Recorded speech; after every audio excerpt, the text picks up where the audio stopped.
just couldn't quite get the right deal to work out. And then we came across this story, partly because my wife and I adopted 2 of our kids. And so we were kind of already in that world and living it. And Rebecca works extensively in Los Angeles, connecting churches to this issue and trying to get more people involved. And so along the way, she needed a speaker, found Bishop Martin, and we kind of remembered the story had happened about this community somewhere that adopted all these kids. And long story short, she called him up, and within days, we had decided this could be, an important movie. And my thinking was, we just got to figure out how to make it a movie because it's a big story and it's a lot. So it took a little while, but we immediately felt like compelled to do this. And we left everything that we were working on just to focus singularly on this at that time. And obviously people are going to watch the movie, which came out on July 4th to get all of the details about the story. But give us a summary. Why was this such a powerful testimony that you guys wanted to bring to the screen? Love to. Yeah. So very briefly, First Lady Donna Martin went through some tough times losing her mom. And through that process, she kind of came to a place with God where she felt like he was telling her to give back. And this is the wife of the pastor. Yes.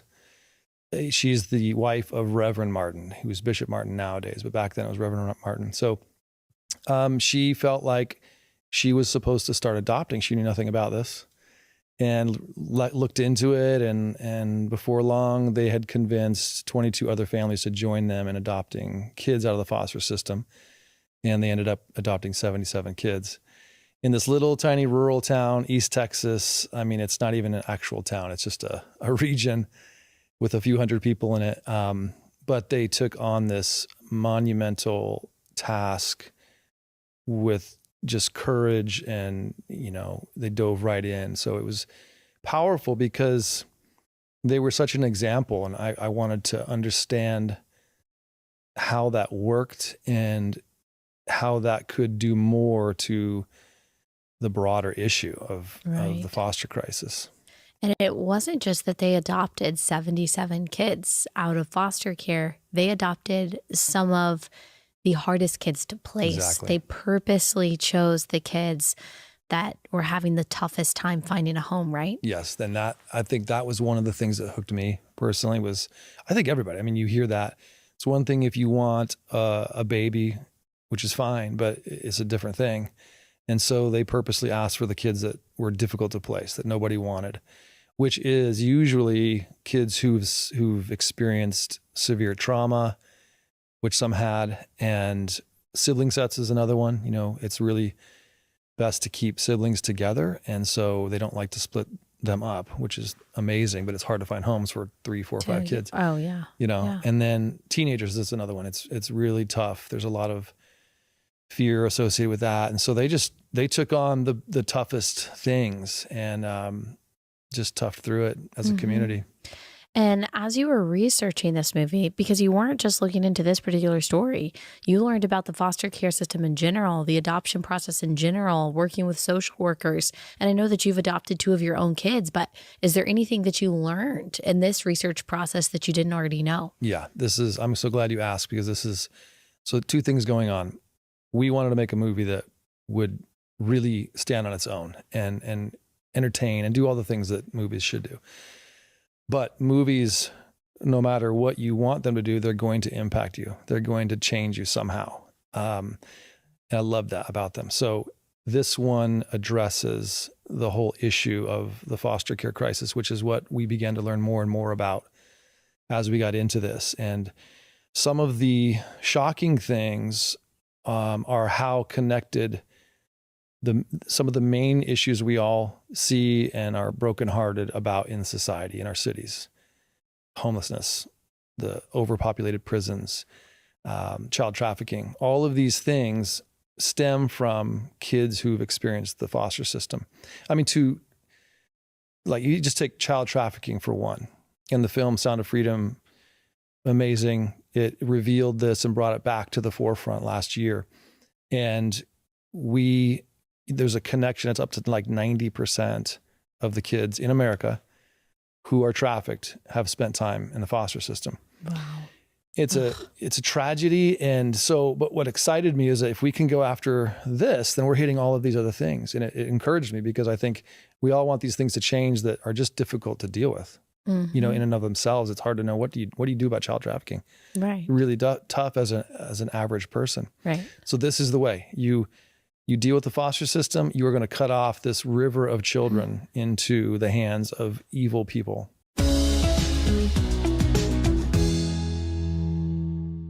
All right, quick pause to tell you about our first sponsor for the day. That is, of course, Carly Jean Los Angeles. Y'all, they've got some really cute stuff about to come out for the fall.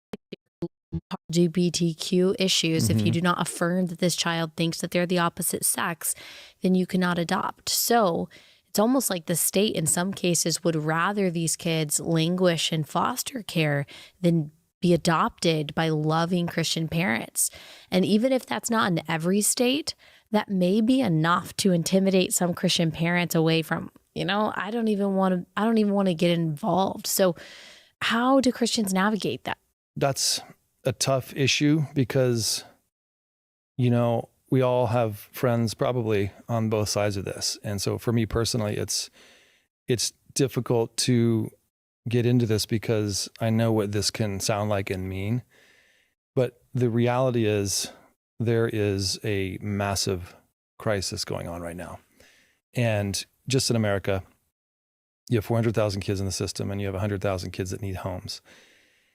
And at least 2/3 of the people who are willing to care for these kids, take them in and become family, over 2/3 are Christians. And I speak to this because I am a Christian and because the story is about a church. It's about Bennett Chapel, this community that that's the core of it. And because of that and the fact that the American church, there's all kinds of things that can help kids that are in these kinds of situations, and we should all care. But when you think about the American church, it's the most connected network of support that there is for all kinds of things. And when you think about the care of the children themselves, and then even trying to prevent kids from going into systems, you need a resource like that. You cannot hope to address a crisis like this, reverse a crisis like this, end a crisis like this, if you don't utilize that kind of a resource. So yes, it's a real problem if you're going to cut off that amount of people because of the disagreement on this issue, then you are going to create an ocean of problems, and it will happen very quickly. You're going to say to many, many people, you're no longer going to be able to help. You can't foster, you can't adopt. We know of one case in Vermont, and it's a couple. There's two pastor couples that we read about, and they're facing this right now. And the Gantz was one couple that adopted a baby that was addicted to drugs, which is common in their area. They wanted to do this again, from what I understand, and there were some new regulations passed in Vermont that basically suddenly cut them out of the deal. And they said, you can no longer do this if you can't sign this paper that says you will abide by Vermont's view on this issue.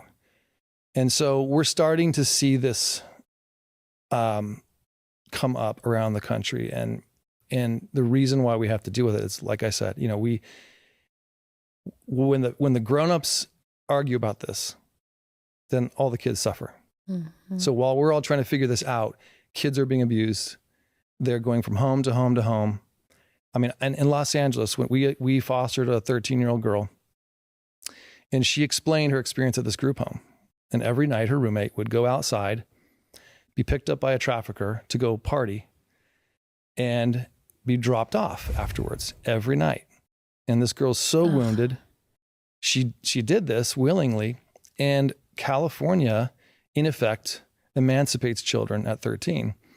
Certain things can happen, and you can basically say, I don't want to be with my family anymore if you're brought into the system.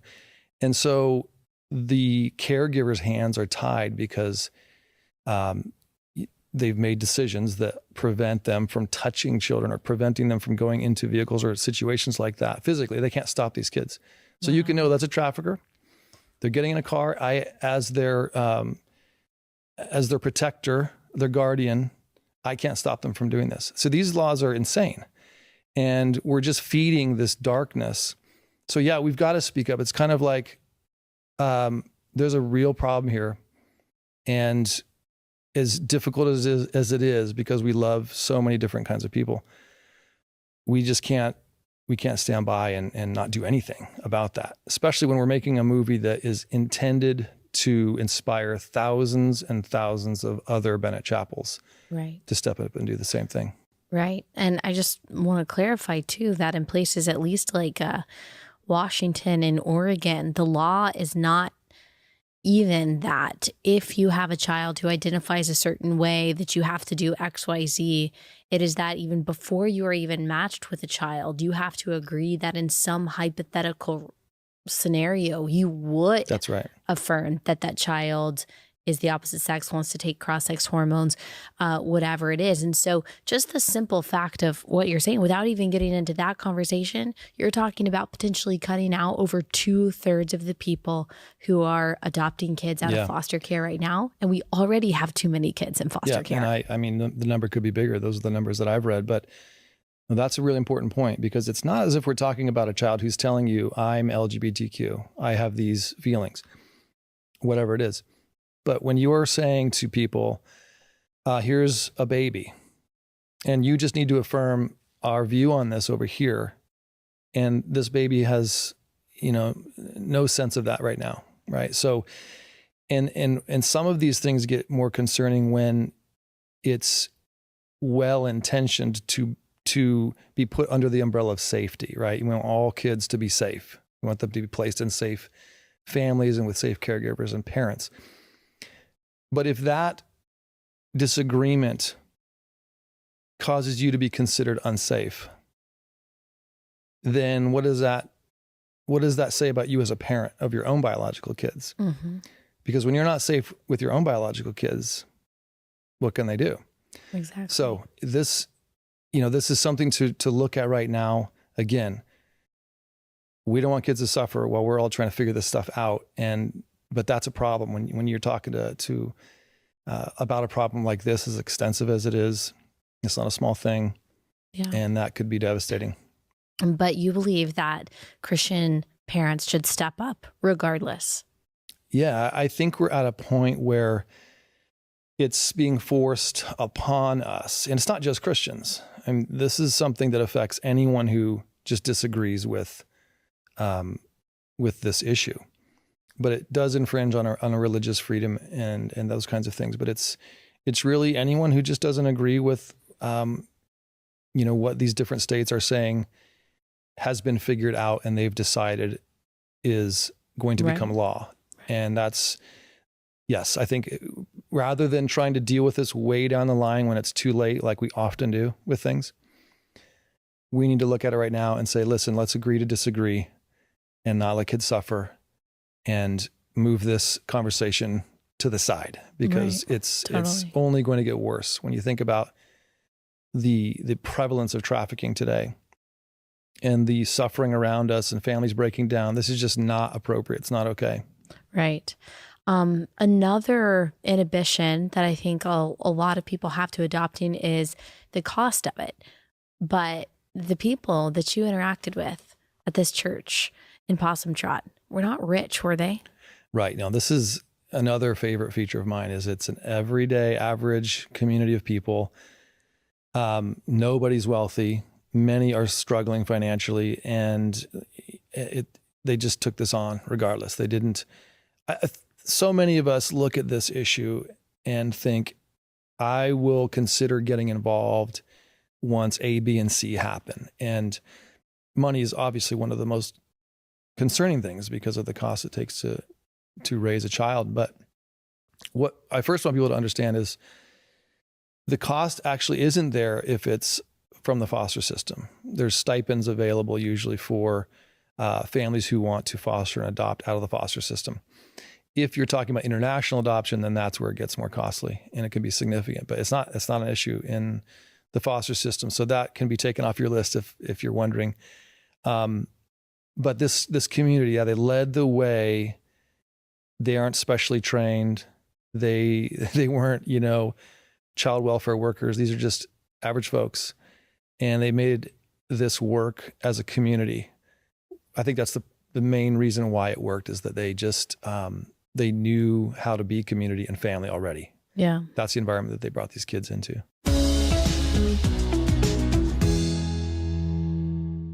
Next sponsor for the day is We Heart Nutrition. This is the supplement company that I rely on for all of my supplements. Their omega-3s, their magnesium, their postnatal vitamins.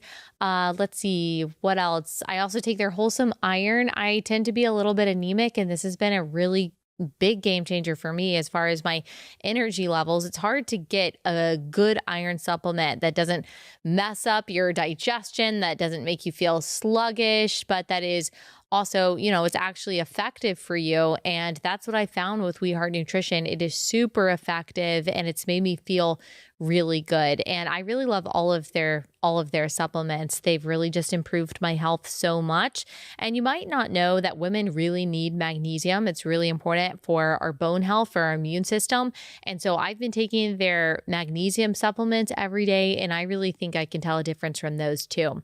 If you go to weheartnutrition.com and you use code Allie, you'll get 20% off your order. If for whatever reason you don't like your product, which I just don't think is going to happen, but you will get your money back. Their 60-day happy heart guarantee promises you that. Go to weheartnutrition.com, code Allie.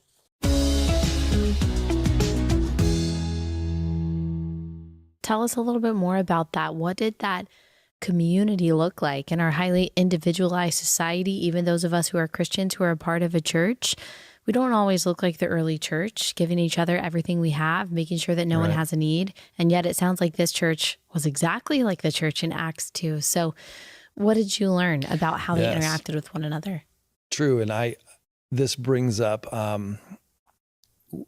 one of the issues we talked a lot about when developing this, my wife and I, and Joe Knittig, who was the executive producer on this and brought the funding, was authenticity. How do we bring this story to the screen authentically and let it become the tool that can reverse the foster crisis in America?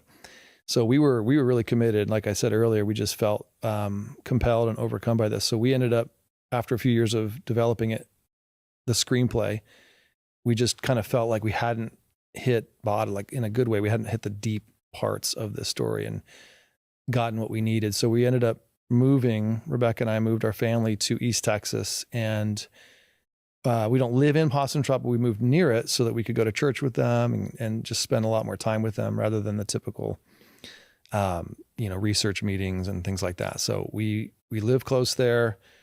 I've actually preached a couple of times there. He's had me preach, Bishop Martin has, but it gave us such a different perspective, and we were able to see the things you're talking about, with that bond that goes back generations, especially in a lot of these southern, communities that are back in the small town areas. There's such community. The family bond is strong. The church is often that core gathering place. And so it was critical to their success, and we were really inspired by it. And the few times I think we've experienced it, in our own history, Rebecca and I, those are the best church experiences that we have, when you actually feel like you know people and they're sharing burdens. And it probably was the hardest thing about our adoptions is that we didn't have that strong community. It was, you often feel alone, and sometimes all you need is a break, and it's tough to find that. So this community had that part figured out. And this is a predominantly Black church, correct? Yeah. Yep. And I haven't seen that. I just haven't seen that story. You see a lot of stories of white evangelicals adopting. Statistically, that's often how it is. I think this is a remarkable story that I just haven't seen told before. Yeah, I know. It's so started in 1997, and within, I'm just going to say 5 years or so, it had hit the news because of this. It was so unique, and it hit the local news. And then before long, it was on Oprah, Good Morning America. All of these news outlets picked it up, and I think everyone's seeing the same thing. You know, it's one thing for a pastor and a wife, or and his wife, or a handful of couples to get excited about this, which you see all over the country. But when a whole community says, we're going to do something about this, I mean, it's remarkable. So 77, that's not the biggest number in the world, but when you think about where that was in a community of a few hundred, it's unbelievable. Yeah. And that had to have unsettled so much of the normal state of affairs for them, just with families and in every way. So it's powerful. It's, I think, what will make this change possible. Mm-hmm. And like you said, it was covered. I saw that People Magazine covered it like back in 2012, but I hadn't heard the story. At least I don't remember hearing the story. So I think a lot of people are probably like me. They were, young when this was happening and just maybe not paying attention. And now they're going to be hearing this for the first time. And what do you hope comes out of this? Yeah. I hope we have, overall, I hope the foster crisis ends in America. I mean, that's the most practical, measurable thing, is that we see the foster crisis and we see every one of those children find a home. And beyond that, I hope we see at least the church, Christians who claim to follow Jesus, who have read the scriptures that say, care for the orphans and the widows, and keep yourself undefiled from the world. You have this responsibility to be like Jesus and to do the things that Jesus did. So I want and pray and hope that we as followers of Jesus step into this in a way that we have never seen, so that this never comes back. I mean, we should have homes for every child in this country. And when that was kind of left to the government to do, we backed off and we forgot about it. We don't think about it anymore. We don't think about these children that are right in our cities, right down the street from us. So I hope that they come back to our minds and that we remember who we are. We realize and embrace that we are meant to actually go into the darkest places in this earth. And if it costs us our comfort and our stability and all of the things that we hold so tightly to as Americans and just humans. I mean, nobody wants to be uncomfortable. But Jesus, he showed us the way to do these kinds of things. It's not just a spiritual change that he was after. It's affect the world around you. And I think that's possible. I think when people see this movie, you're going to feel it, because it's beyond me. It's beyond anyone involved. Like, something's happening that is so exciting and powerful. I hear the reports and how people are moved. These are all things we've been praying for, that there would just be a move way beyond a movie that would just compel people. And so I just want people to know that it's not like, here, take some medicine and suffer through this and, come on, do the right thing. It's like, no, we know what we ought to do. We need the encouragement. God's with us. And I think this film in and of itself, you're going to have a really powerful experience.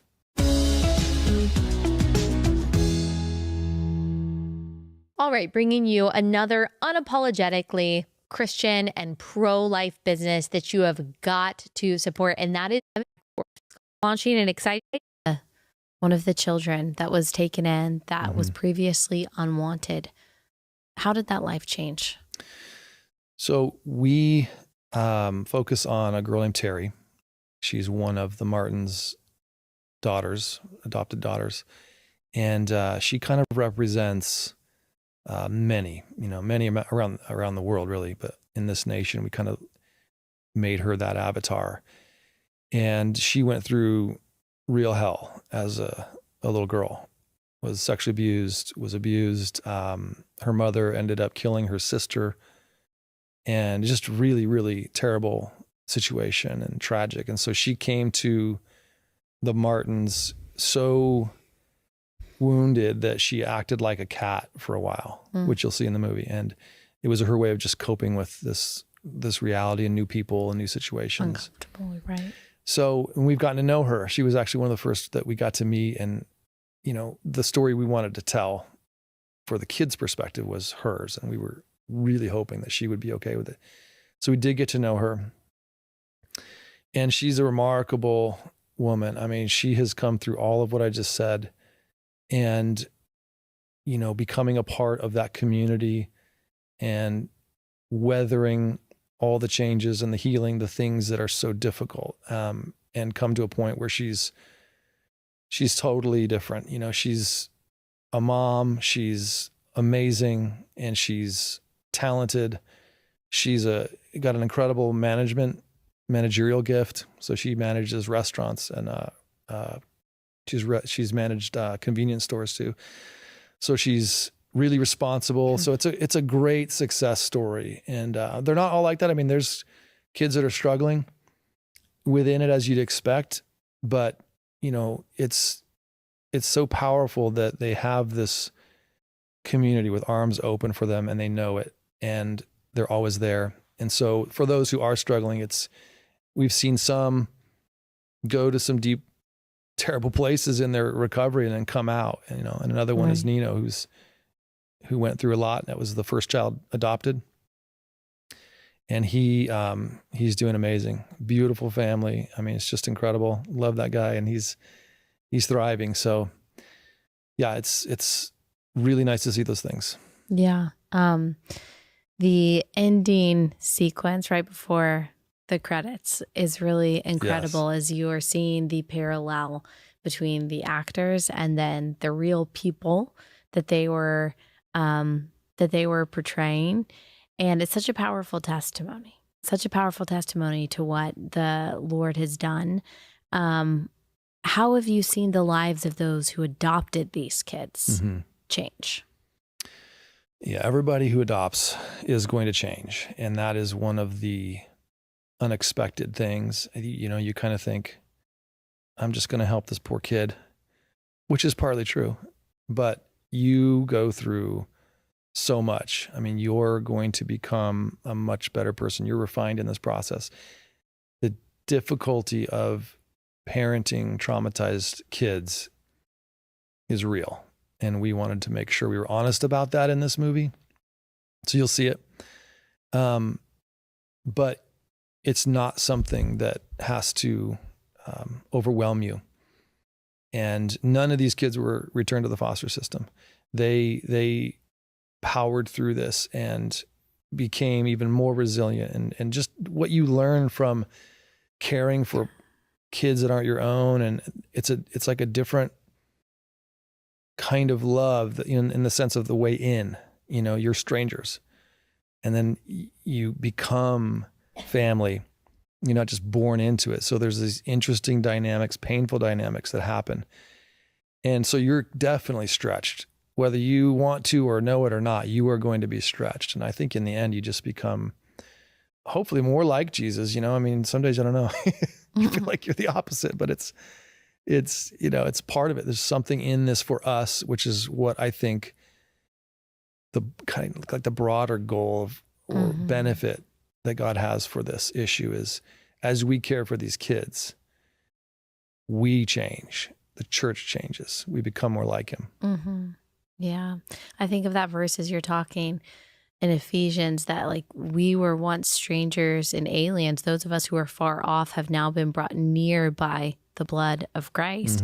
We have been, as Gentiles, adopted into God's family by the blood of Christ, only by his grace. And earthly adoption is such a beautiful example of that, or such a beautiful earthly metaphor for that. And we get to see through that earthly relationship what God does for us and how much he loves us. And it's such a beautiful thing for Christians to be able to participate in, just like any kind of parenthood sanctifies you and teaches you about God, about how much God loves us, that he would have sent his only son to die for us. I would not do that. I wouldn't sacrifice one of my children for that. Wow, God must have loved us so much that he would have sacrificed that. But then adoption, you get to see a whole other layer of the gospel and God's love. And I think that's like, even if you don't have someone in the movie saying that exact thing, that is depicted very artfully in this movie. And whether someone watches this and they're a Christian and it affirms, their beliefs about adoption and the Bible already, or whether they are coming at this as someone who's not a Christian, they're going to see the gospel lived out. Yeah.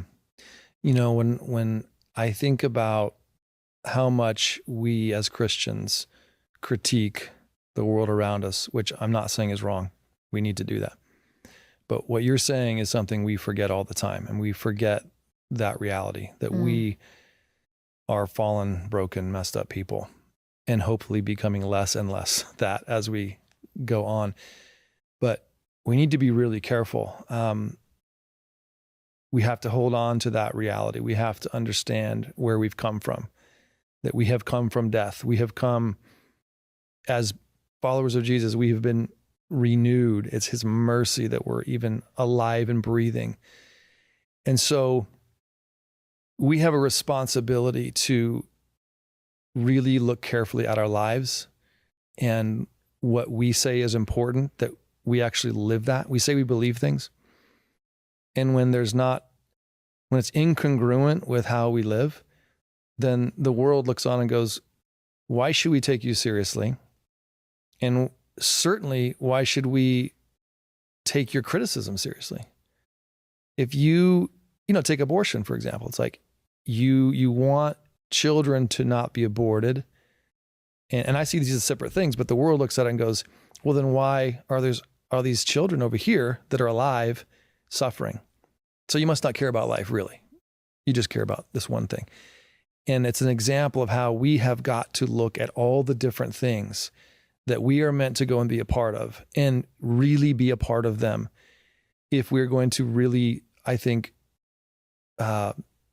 be living out our faith appropriately and expect for anyone to take us seriously when we're talking about these really difficult issues that, people who don't believe like us don't see the same way. So I'm urging us as followers of Jesus to lose our lives for him. I mean, those are the scary verses we don't talk about. If you want to have life, then lose your life and follow me. If you don't, you're going to lose your life. If you don't follow Jesus, you don't gain life, So that's important right now. It's the spirit of this movie. It's get up and do what you believe you ought to do, what you were made to do. And as we address all the different things in our nation, and it's coming from that, when we've lived and embraced pain and suffering, then maybe people will take it a little more seriously. And that's real love. I think that's the love that people want to actually see. So it's there in this movie.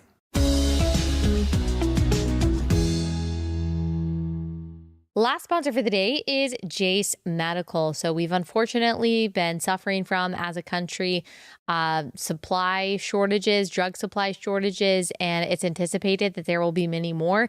You don't want to put your family in a position of not being able to get medication that could save their life, like an antibiotic for an infection. If for whatever reason you can't go through the traditional means to go through your doctor, go through your insurance, go through the pharmacy to get that medication, you want to have some on hand.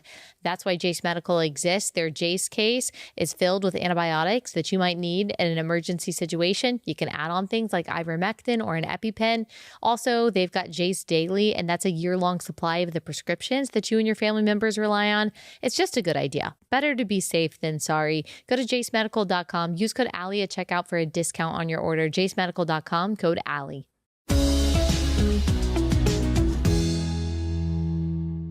I definitely think that the movie will compel people in that way. Of course, there will always be people, because they don't know the gospel and they don't know Christ, who will malign Christianity no matter what. That's right. And I think about just the history of Christianity, and I've talked about it so many times on this show, but there's a book called When Children Became People by Owen Backey that he wrote, I think 20 years ago now, but it's about pagan Greece and Rome and how children were subjugated. They were treated as sex slaves. The infant mortality rate was so high that they didn't want to get too attached to their kids. And so they would treat them in all sorts of horrible ways. At best, they were seen as maybe inheritors of wealth if you had wealth. And then at worst, they were seen as basically animals. Yeah. And in Rome, they didn't have the physical power that gave them value. In Greece, they didn't have the intellectual power that gave them value. And so they were seen as less than. And this historian, Owen Backey, the reason it's titled When Children Became People is because when Christians came on the scene, they changed how the world saw children. When Christians introduced this message of Imago Dei, and we are all equally, as you said, dead in sin apart from Christ. We all need, by grace through faith, to be made alive in him. That means the widow, the poor person, the sick, the disabled, the child. That person all has value. Those people all have value, and they actually need more help than less. And that revolutionized how the world over time saw people. That's why Christians invented orphanages. That's why we have been at the forefront of adoption and helping these vulnerable children and vulnerable populations. And we need to see our task as the common task of the Christian. What Christians have been doing for 2,000 years, that baton is still being passed to Christians today. And in an increasingly secular world where we see the prevalence of abortion, where we see the sexualization of children, the objectification of children, like Christians still have the responsibility, just like we did in ancient Greece and Rome, to say, no, those people are made in the image of God. And we are going to, as you said, through our actions, show that they have dignity and worth. Yeah, I love it. That's exactly right. And I don't mean that we can't have the life that America allows for. I mean, what America has done historically in this world is incomprehensible. The good that has been done to the world because of freedom and the ability to be involved as an individual and to create companies and organizations that can go out and do the things that we often just leave to nations to do, and leaders, political leaders. When you decentralize that, it has caused immeasurable benefit. And so I don't suggest we live like ascetics and throw ashes on ourselves every morning. It's like, but there's the mentality I want us to have. I hope that we will gain where it's been lost or where it's become dormant, where yes, we have those things, but our mind, our heart, our thoughts are occupied by the pain of others enough to do something about it, where we're consistently engaged in the things around us. We need to raise healthy, good families. We need to have fun doing that. That's all a part of it. But where we miss it is when that swallows us up and we're too busy and we're too tired and we're too bored. We're just disinterested. And then all of these problems around us spin out of control. And we step back and go, what happened? Well, we're not engaged. When we're not engaged, then that's what will continue to happen. And so that's the challenge we have as people who are living in an affluent nation. We have that challenge. We've got to remember those who are around us that are in need and really do something about it. So it's intense spiritual life with intense practical work. Yeah. That I would love to see result from this film. Yep. And that's what this story is about. Amazing things happen when Christians refuse to mind their own business. And this community could have said, we've got our own problems. We've got our own problems. The last thing we need is to take on more burdens. That's how the world sees it. And yet they said to these kids, no, your problems are my problems now. And that's so powerful. So where can people find how to see this movie? So you can actually see it today. And when you see the movie, you're going to be able to get involved as well. It's not just raise awareness and walk away. It's raise awareness, go see the movie, tell people about it. You're going to laugh. You are going to cry. You're going to have an experience. And then there's going to be a chance to connect to a website that can get you involved. You can actually help your church get involved like Bennett Chapel did. You can learn about fostering and adopting and get involved in that. And then you can learn and get involved with prevention through an organization called Care Portal that connects communities, people, churches, schools, other things to the needs in their areas. So that's available after the movie. If you stick around for the end, you'll be able to be connected immediately to getting involved. Awesome. Well, thank you so much. And we'll provide the link for everything in the description of this episode so people can easily check it out. Josh, I appreciate you. I appreciate the work that y'all have done on this. Thank you. It really is amazing. It's inspiring. It really is. This is such a good movie. Great acting, Yes. well made, Thank amazing you. storytelling. And it should be the MO of Christians to take upon the burdens of their community. So thank you so much. Love it. Thank you so much for having me here. It's been great.